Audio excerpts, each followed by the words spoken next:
Hi friends, welcome to concept. आज हम start करेंगे फोरकास्टिंग से।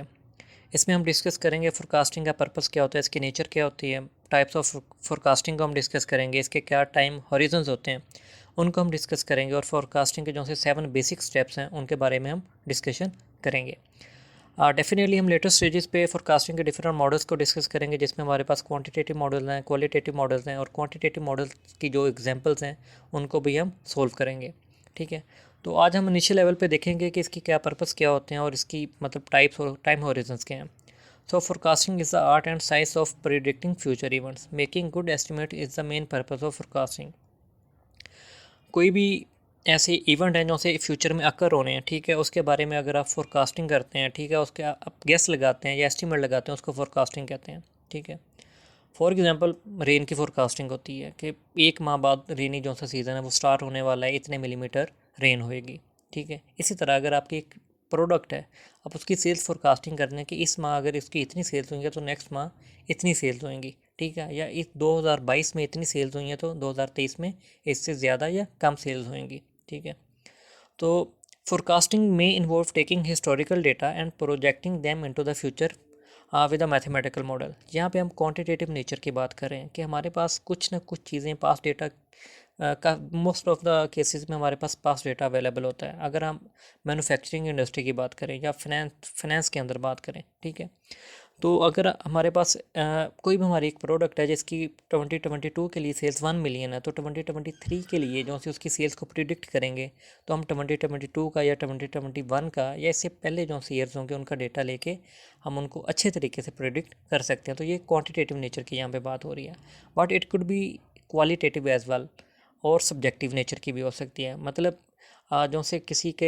एक्सपर्ट अगर ओपिनियन है तो वो भी किसी की ली जा सकती है, या लोगों के जो से एक्सपीरियंस हैं टॉप एग्जेक्टिव लेवल्स के, उनके उन पे भी ये डिपेंड कर सकती है। फॉर एग्जांपल अगर एक नई प्रोडक्ट डेवलप हुई है, ठीक है, और उसके फीचर्स ज़्यादा अच्छे हैं, तो आप कह सकते हैं कि ये एस्टिमेट लगा सकते हैं कि जो सी पुरानी प्रोडक्ट है उसकी निस्बत ये 20% ज़्यादा मार्केट में शेयर अपना या गेन करेगी या इसकी सेल्स ज़्यादा होंगी। ओके, ये डिमांड ड्रिवन डेटा की हम बात करें क्योंकि मेनली हमने डिमांड फोरकास्टिंग को ही आगे जाके डिस्कस करना है, तो यहाँ पे बात की है it may be based on demand driven data such as customer plans to purchase and projecting them into the future. यहाँ पे हम बात करेंगे फोरकास्टिंग टाइम हॉरिजन्स की। ठीक है, हमारे पास 3 तरह की रेंजेस हैं। शॉर्ट रेंज फोरकास्टिंग है, मीडियम रेंज फोरकास्टिंग है, और लॉन्ग रेंज फोरकास्टिंग है। जो सी शॉर्ट रेंज फोरकास्टिंग है इसका जो सा टाइम स्पैन है वो तो 1 साल तक होता है। ठीक है, लेकिन जनरली ये 3 माह से कम ही होती है। मतलब हम जो सी फोरकास्टिंग करते हैं वो 3 माह के लिए करते हैं या इससे कम के लिए करते हैं। मैक्सिमम हम 1 साल तक भी जा सकते हैं। It is use for planning, purchasing, job scheduling, workforce levels, job assignment and production levels. आप देख सकते हैं कि इसमें हमारे उस तरह के ऑपरेशंस आ रहे हैं जो से एक डेली रूटीन के अंदर या मंथली बेसिस पे जिनको हम परफॉर्म करते हैं। ठीक है, एचआर के हैं, प्रोडक्शन प्लानिंग है, कंट्रोल के इसमें फंक्शन आ रहे हैं, प्रोडक्शन लेवल्स के हैं, जॉब असाइनमेंट्स हैं। अगर हम मीडियम रेंज की बात करें तो इसका जो सा स्पैन होता है वो 3 माह से लेकर 3 साल तक होता है। It is useful in sales planning, production planning and control, budgeting इसमें आ रही है, कैश बजटिंग आ रही है, and analysis of various operating plans. तो जो सी हमारी नेक्स्ट जो सी हमारी रेंज आ रही है वो 3 माह से 3 साल तक है। अगर हम ऑटोमोबाइल के सेक्टर की बात करें तो उसमें जो सी गाड़ियों की फोरकास्टिंग हो रही है सेल्स की, तो वो मतलब अगर जैन का माह चल रहा है तो फेब के लिए नहीं होगी, मार्च के लिए नहीं होगी, बल्कि वहाँ पे 6 माह की बेस पे या बल्कि इससे भी ज़्यादा एनुअल बेस पे उसकी एग्रीगेट प्लानिंग हो रही होती है। ठीक है, तो मीडियम रेंज फोरकास्टिंग में ये चीज़ें आ जाती हैं। लॉन्ग रेंज फोरकास्टिंग की अगर हम बात करें तो इसका जो सा स्पैन होता है वो 3 साल से ज़्यादा ही होता है, और इसके में आपके पास आ जाती है न्यू प्रोडक्ट डेवलपमेंट आ जाती है। ठीक है जी, कैपिटल एक्सपेंडिचर्स आ जाते हैं। अगर आपने किसी जगह बहुत बड़ी इन्वेस्टमेंट करनी है, फैसिलिटी को अपनी जो भी आपकी मैन्युफैक्चरिंग या सर्विस प्रोवाइड करने की जो फैसिलिटी है उसको आपने एक्सपेंड करना है, उसकी अगर आपने लोकेशन है वो शिफ्ट करनी है, या आपके R&D के जो से प्रोडक्ट हैं प्रोजेक्ट हैं, ज़रूरी नहीं है ये 3 साल से ज़्यादा ही हो। R&D के या कोई भी प्रोडक्ट का किसी का डिज़ाइन भी ऐसा हो सकता है एक स्मॉल स्केल पे जो समय भी 5 माह के अंदर कंप्लीट हो जाए या 2 माह के अंदर कंप्लीट हो जाए, लेकिन नॉर्म्स इस तरह हैं कि जो से R&D के या डिज़ाइन एंड डेवलपमेंट के प्रोडक्ट हैं या किसी फैसिलिटी के एक्सपेंशन है, उनका टाइम ज़्यादा होता है, तो उनको हम लॉन्ग रेंज फोरकास्टिंग के अंदर डील करते हैं। यहाँ पे हमारे पास फोरकास्टिंग के टाइप्स हैं जो से 3 टाइप्स हैं। इकोनॉमिक फोरकास्टिंग है, टेक्नोलॉजिकल फोरकास्टिंग, और हमारे पास डिमांड फोरकास्टिंग है। इकोनॉमिकल फोरकास्टिंग की अगर हम बात करें तो it addresses a business cycle by predicting inflation rates. इसमें मॉनेटरी वैल्यूज आ जाएंगे, ठीक है, क्योंकि इकोनॉमिक फोरकास्टिंग है। मनी सप्लाईज किस तरह हैं, इन्फ्लेशन रेट्स किस तरह हैं, ठीक है, हाउसिंग स्टार्ट्स किस तरह हैं एंड अदर प्लानिंग इंडिकेटर्स इसमें कौन से हैं।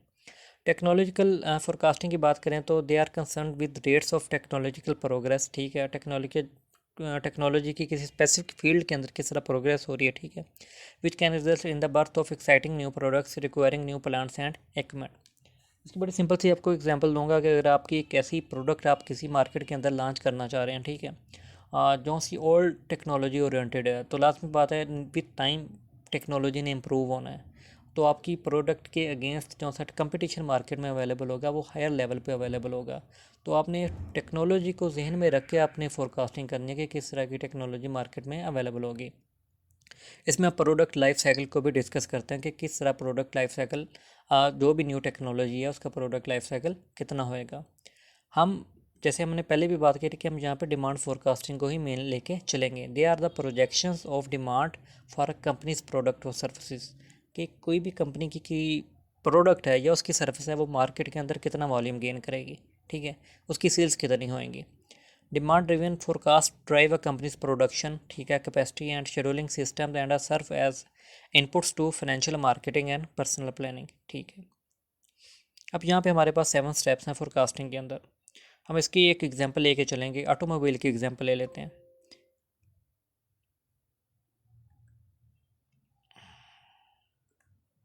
इसमें हमारे पास आ रहा है determine the use of the forecast. First में हमारे पास ये आ रहा है, ठीक है, अगर हमारे पास एक ऑटोमोबाइल की कंपनी है, से एक ABC कंपनी है, ठीक है, तो सबसे पहले हमने ये करना है कि हमने किस चीज़ को फोरकास्ट करना है। मतलब हमारे पास ऑटोमोबाइल तो है कंपनी, उसमें कौन सी गाड़ी के कौन से मॉडल हैं या किस लाइन के अंदर किस स्पेसिफिक प्रोडक्ट के अंदर हमने उसको डील करना है, फोरकास्ट करना है। Determine the use of the forecast, कि यूज़ उसका क्या है, ठीक है।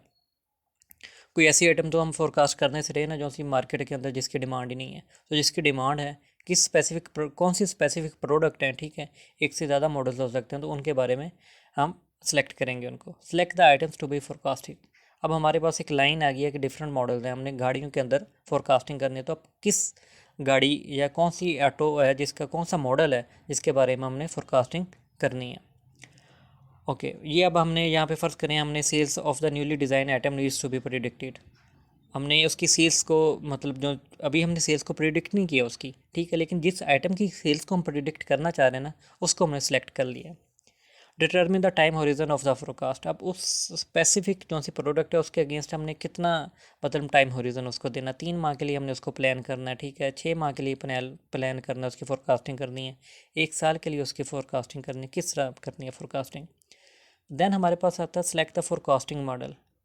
Select the proper statistical model, ठीक है, ज़रूरी नहीं है स्टैटिस्टिकल मॉडल ही हो, क्वालिटेटिव नेचर का भी हो सकता है, किसी की एक्सपर्ट ओपिनियन भी हो सकती है, ठीक है, वो भी हो सकता है आपका। लेकिन यूजुअली डिमांड फोरकास्टिंग के अंदर आप मेजरली आप उसके अंदर जाते हो, क्वांटिटेटिव नेचर के अंदर ही मूव कर रहे होते हो। यहाँ पे आपने फोरकास्टिंग का मॉडल कर लेना है, सेलेक्ट कर लेना है कि जिसके थ्रू आपने सेल्स को प्रिडिक्ट करना है। अभी आपने सिर्फ मॉडल को सेलेक्ट करना है, ठीक है, हम डिफरेंट मॉडल्स आगे जाके देखेंगे। अब देन आता है gather the data needed to make the forecasting. आप जैसे हमने पहले बात की क्वांटिटेटिव नेचर में, अगर आपके पास साल पास्ट ईयर्स की जो सी अगर सेल्स अवेलेबल हैं तो आपके लिए आसानी होगी कि आप नेक्स्ट जो सी फ्यूचर की जो सी सेल्स हैं उनको आप प्रिडिक्ट कर सकें, ठीक है। तो यहाँ पे हमारे पास जो सा अगला स्टेप है, 5वें नंबर पे जो सा स्टेप है, उसमें हमने डेटा कलेक्ट करना है। देन जब हमारे पास डेटा आ जाएगा देन हम फोरकास्ट को कर देंगे, मेक द फोरकास्ट, मतलब फोरकास्टिंग को इम्प्लीमेंट कर देंगे या फोरकास्ट कर देंगे हमारी नेक्स्ट जो सी सेल्स हैं वो क्या होंगी। देन एंड पे हमारे पास क्या आ जाएगा, validate and implement the results. हम देखेंगे कि हमारे रिजल्ट्स कितने एक्यूरेट हैं, ठीक है, और उनको हम review the results and set future projections. ज़रूरी नहीं है एक बारी जो सी हमने फोरकास्टिंग कर दी है हमने उसी को ही लेके चलना है, ठीक है, फोरकास्टिंग के अंदर चेंजेस आ सकती हैं, इवन के मार्केट के अंदर भी मेजर चेंजेस आ सकते हैं। फॉर एग्जांपल कोविड आने से पहले जो सी फेस मास्क की जो सी सेल्स थी वो बहुत कम थी, ठीक है। फॉर एग्जांपल 1 मिलियन सेल हो रहे थे किसी एक कंपनी के 1 माह के अंदर, एग्जांपल दे रहा हूँ, लेकिन जैसे ही कोविड आया वो शायद 1 मिलियन से कोई 10 मिलियन चले गए होंगे, 10 टाइम्स इंक्रीज हो गए होंगे। सो देयर आर इवेंट्स जो से आपकी जो से फ्यूचर प्रोजेक्शंस हैं उनको चेंज कर सकते हैं, और आपके लिए ज़रूरी होता है कि विद टाइम आप अपने रिजल्ट्स को वैलिडेट करें, और अगर वहाँ पे कोई चेंजेस की ज़रूरत है उनको आप चेंज कर लें। सो इनिशियल लेवल पे जिन चीज़ों को हमने डिस्कस करना था वो कंप्लीट हो गई है। नेक्स्ट जो सा हमारा ट्यूटोरियल होगा उसमें हम क्वालिटेटिव मेथड्स को डिस्कस करेंगे, जिसमें हमारे पास ज्यूरी ऑफ एग्जेक्टिव ओपिनियन आएगी, ठीक है, एक्सपर्ट ट्राई आएगी, डेल्फी मेथड आएगा, सेल्स फोर्स कंपोजिट को हम डिस्कस करेंगे, और एंड पे हमारे पास मार्केट सर्वेज होंगे। तो ये हमारे पास क्वालिटेटिव जो से मेथड है, नेक्स्ट लेक्चर में होपफुली नेक्स्ट ट्यूटोरियल में हम उनको डिस्कस करेंगे। Thank you.